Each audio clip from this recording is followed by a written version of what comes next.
ওই মহিলাকে বলে, মহিলা তোমার কাছে স্বর্ণ আছে, ওটা দাও। বলে, না আমি দেব না, এটা আমার শেষ সম্বল, আমার কাছে সম্পদ বলতে কিচ্ছু নাই, এইটুকু স্বর্ণ মুদ্রা আমার কাছে রয়েছে, এটাই আমার শেষ সম্বল, এটা আমি তোমাদেরকে দিতে পারবো না। পেয়াদা বলে, দেওয়াই লাগবে, কারণ সাদ্দাদের জান্নাত বানানোর স্বপ্ন পূরণ করাই লাগবে, আপনাকে দেওয়াই লাগবে। পেয়াদারা জোর করে মহিলার কাছ থেকে স্বর্ণ মুদ্রা ডাকাতি করে নিয়ে গিয়েছে। ডাকাতি করে নিয়ে যাওয়ার পর মহিলা ওইখানেই বদদোয়া দিয়েছে, আল্লাহ শেষ সম্বলটুকু আমার কাছ থেকে যারা ছিনিয়ে নিয়ে গেল, ওই সাদ্দাত জান্নাত তৈরি করবে, আল্লাহ ওই জান্নাতের মধ্যে তুমি তাকে ঢুকতে দিও না।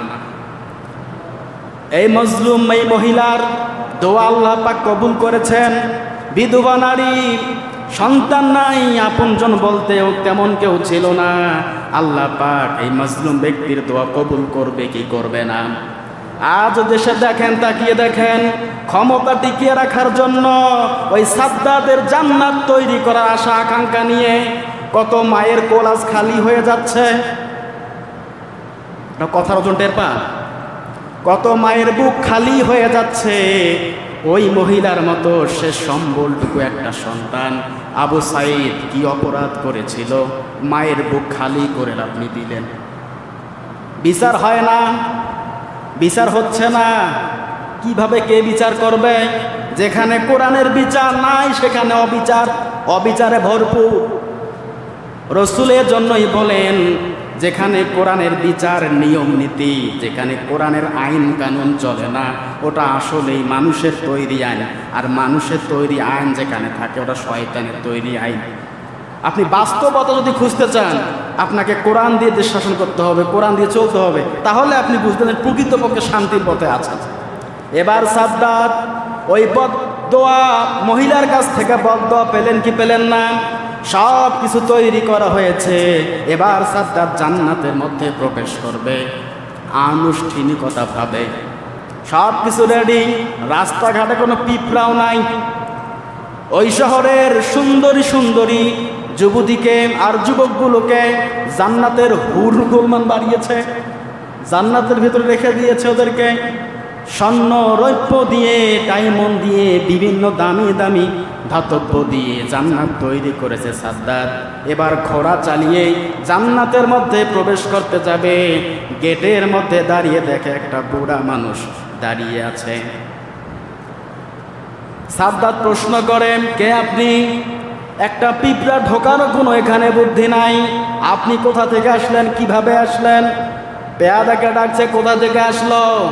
এবার বৃদ্ধ লোকটা বলে, সাদ্দাত আমি দুনিয়ার কোনো বৃদ্ধ মানুষ না, আমি হচ্ছি আজরাইল, তোমার জীবন নেওয়ার জন্য এখানে বসে আছি। একবার কন। এবার বলে, না আমি মরবো, সমস্যা নাই, আমাকে শুধু গেটটা পার হয়ে জান্নাতটা একবার ভিজিট করে আসতে দেন, এরপর আমার জীবন নেন। হযরত আজরাইল আলাইহিস সালাতু ওয়াস সালাম বলে, আল্লাহ পাক রব্বুল আলামিন যখন আমাকে কারো জীবন কবজ করার অনুমতি দেয়, এর 1 সেকেন্ড আগে না 1 সেকেন্ড পরে আল্লাহ পাক নির্ধারণ করে দিয়েছে, এর 1 মুহূর্ত আগেও তোমার জীবন কবজ হবে না, 1 মুহূর্ত পরও হবে না। ও সাদ্দাত, যে শখের জান্নাত 22 বছর ধরে মানুষের মায়ের কোল খালি করে যে কাঙ্ক্ষিত জায়গায় তুমি পৌঁছাতে চাচ্ছ, ওই কাঙ্ক্ষিত জায়গায় পৌঁছানোর হুকুম আমার আল্লাহ আমাকে দেয় নাই। সাদ্দাত বলে, না আমি যাবই। ঘোড়া থেকে লাফ দিয়ে ও দৌড়ে যে জান্নাতের মধ্যে প্রবেশ করবে, গেট চৌকাটটা পার হবে, চৌকাট স্পর্শ করতে পারে নাই, সঙ্গে সঙ্গে সাদ্দাত ওখানে ইন্তেকাল করেছেন। বলেন আলহামদুলিল্লাহ। মানুষ মরলে বলা হয় ইন্না লিল্লাহি ওয়া ইন্না ইলাইহি রাজিউন, আর কিছু কিছু মানুষ মরলে বলতে হবে আলহামদুলিল্লাহ। আপনি টের পান, সাদ্দাত যে কাঙ্ক্ষিত একটা মানের জায়গায় পৌঁছানোর জন্য মাত্র একটা মায়ের বুক খালি করেছে, একটা মায়ের সম্বলটা নিয়ে গিয়েছে। আজকে বাস্তব মিলে দেখেন।